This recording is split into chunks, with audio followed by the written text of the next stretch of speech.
आइए तो हम लोग इशू ऑफ डिबेंचर को बुक के अकॉर्डिंग देख लेते हैं। यहाँ पे एक डिफिनेशन दिया हुआ है इशू ऑफ डिबेंचर का, तो देख लेते हैं डिबेंचर के डिफिनेशन को। A debenture is a document given by a company.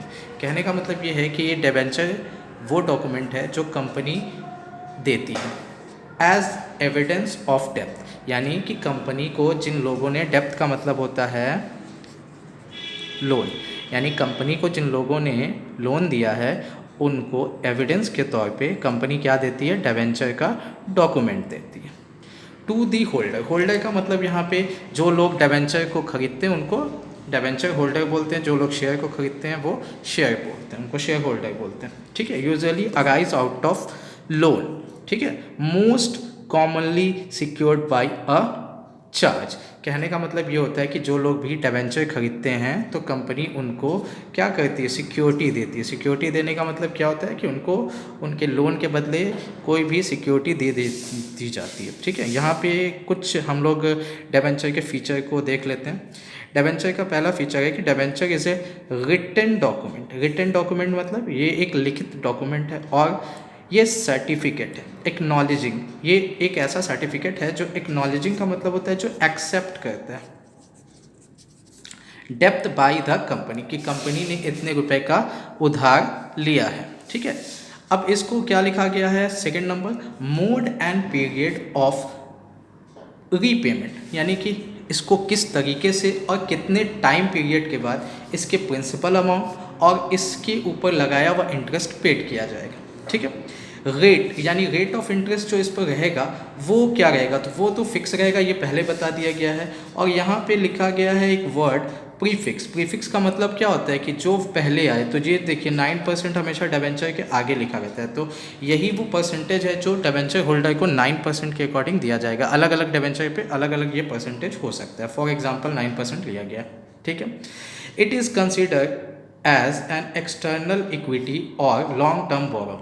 कहने का मतलब ये है कि ये जो डिबेंचर पे जो लोन लिया जाता है इसको लॉन्ग टर्म बोरो बोला जा सकता है। ठीक है, it is normally secured by way of charge on the assets of company. कहने का मतलब ये है कि जो भी डिबेंचर होल्डर होते हैं उनको कंपनी के एसेट्स के ऊपर सिक्योरिटी दी जाती है। Interest on debenture is charge against profit. Interest on debenture कहाँ से दिया जाता है, तो कंपनी के प्रॉफिट पे इसको चार्ज किया जाता है। तो ये था डिबेंचर का डिफिनेशन और ये है डिबेंचर के कुछ फीचर। आइए हम लोग आगे चलते हैं।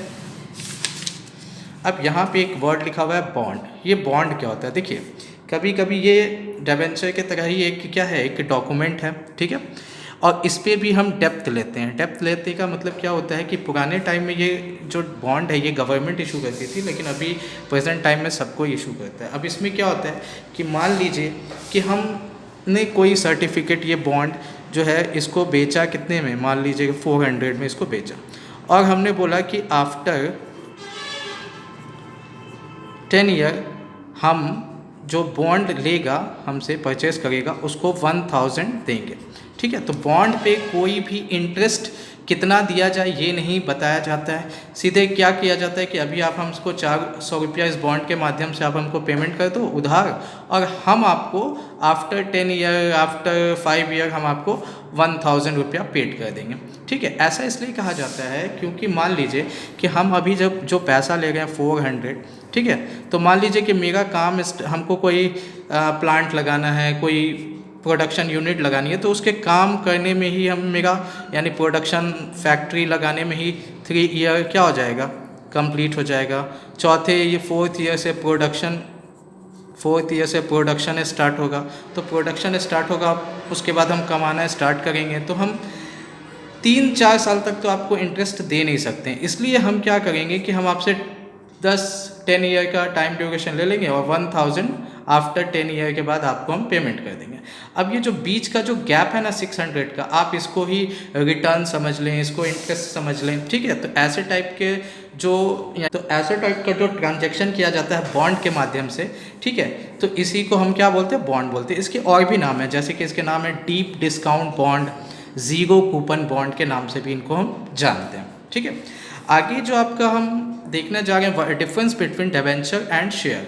तो व्हाट इज़ डिफरेंस बिटवीन, आपको क्वेश्चन भी आ सकता है कि शेयर और डिबेंचर में क्या डिफरेंस है। तो देखिए, जो ऑनरशिप के अकॉर्डिंग अगर आप देखेंगे तो डिबेंचर होल्डर क्या होते हैं, लेंडर, लेंडर मतलब लेनदार हैं कंपनी के, जबकि शेयर होल्डर क्या है, वो ऑनर है कंपनी के। रिटर्न के अकॉर्डिंग अगर आप देखें तो डिबेंचर होल्डर को फिक्स्ड रेट से एक इंटरेस्ट दिया जाता है और इनको प्रॉफिट एंड लॉस में इनका कोई भी इनको मतलब नहीं होता है, जबकि शेयर होल्डर को डिविडेंड दिया जाता है और वो उनको प्रॉफिट में दिया जाता है। रीपेमेंट क्या होता है कि जब डिबेंचर को इशू किया जाता है उसी वक्त बता दिया जाता है कि आपके डिबेंचर को के पैसे को कब लौटाया जाएगा, जबकि शेयर होल्डर में पैसे लौटाने का या रिडीम करने का कोई भी ऑप्शन नहीं होता है। Issue at discount, debenture can be issue at discount, यानी डिबेंचर को डिस्काउंट पे इशू किया जाता है जबकि शेयर को डिस्काउंट पे इशू नहीं किया जाता है। ठीक है।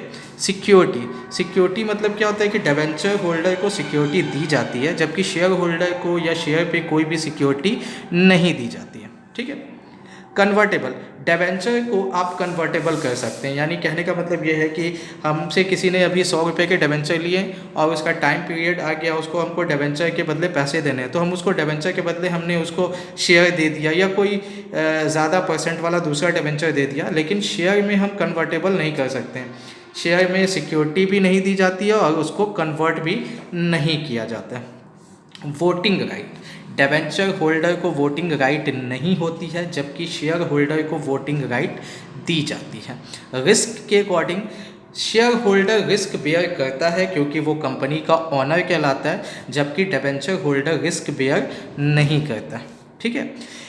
प्रायोरिटी एज टू रीपेमेंट, ठीक है, तो पेमेंट सबसे पहले किसको किया, प्रायोरिटी किसको पहले सबसे पहले पेमेंट किया जाए ये देखा जाता है। तो सबसे पहले हम जब कंपनी अपना प्रॉफिट अर्न करती है तो सबसे पहले वो डिबेंचर होल्डर को पेमेंट करेगी, उसके बाद वो पेमेंट करेगी शेयर होल्डर को। ठीक है।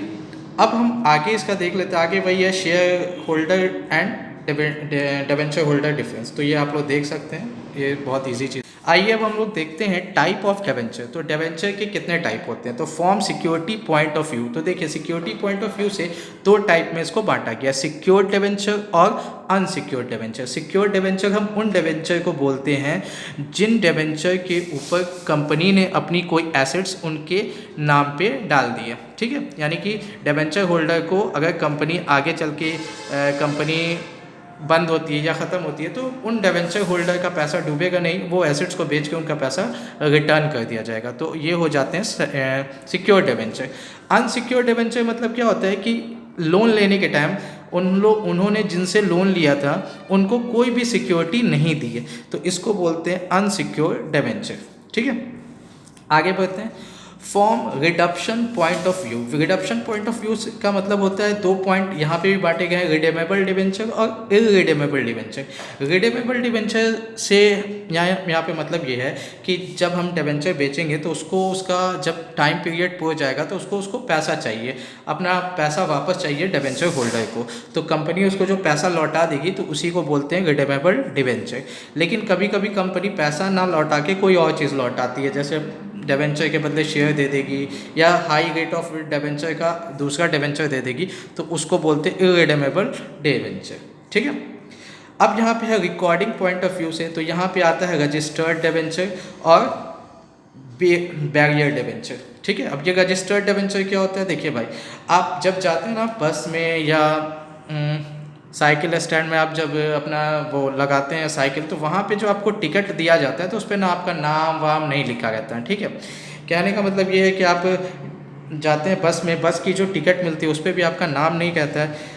ठीक है, लेकिन आप जब एरोप्लेन में जाएंगे, जब आप ट्रेन की टिकट लेंगे तो वहाँ पे आपके टिकट पे आपका नाम, नंबर, आधार कार्ड, आपका एज, मेल फीमेल सब लिखा रहता है, तो वो टिकट आपके नाम से रजिस्टर्ड हो जाता है। तो रजिस्टर्ड डिबेंचर का भी मतलब वही होता है कि ऐसे डिबेंचर जिस पे डिबेंचर होल्डर के सारे इन्फॉर्मेशन लिखे हों।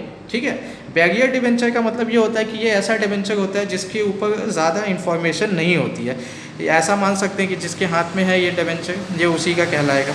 ठीक, जैसा कि हम लोग जानते हैं कि इशू ऑफ डिबेंचर क्यों किया जाएगा, यानी कि आपसे कोई पूछे कि क्यों हम लोग इशू ऑफ शेयर करेंगे, तो सबसे पहला ऑप्शन है कि हम कैश के लिए इशू ऑफ डिबेंचर करेंगे। दूसरा क्या है, यानी कि पब्लिक से हमको पैसा चाहिए तो हम इशू ऑफ डिबेंचर करेंगे, हमको कैश आ जाएगा। For consideration other than cash, कभी कभी हम कोई एसेट्स परचेज करेंगे और उसके पेमेंट के लिए भी हम डिबेंचर को इशू कर सकते हैं, ठीक है। एज अ कोलेट्रल सिक्योरिटी, अब ये कोलेट्रल सिक्योरिटी क्या होती है कि हमको अभी बैंक से लोन चाहिए, तो बैंक लोन जब देती है तो उसको कोई सिक्योरिटी चाहिए, तो हम अपने डिबेंचर बैंक को दे देंगे और बैंक उस डिबेंचर के बिहाफ पे हमको लोन दे देगी, तो इसी को बोलते हैं कोलेट्रल सिक्योरिटी। आपको इनका, इसका और इसका तीनों का क्वेश्चन बनाना है। आपको पता है कि इशू ऑफ शेयर 3 टाइप से इशू हुआ था, at par, at premium, at discount पे, तो उसी तरह डिबेंचर को भी इशू किया जाता है at par, at premium, at discount, ठीक है। तो ये एज सो सिंपल है।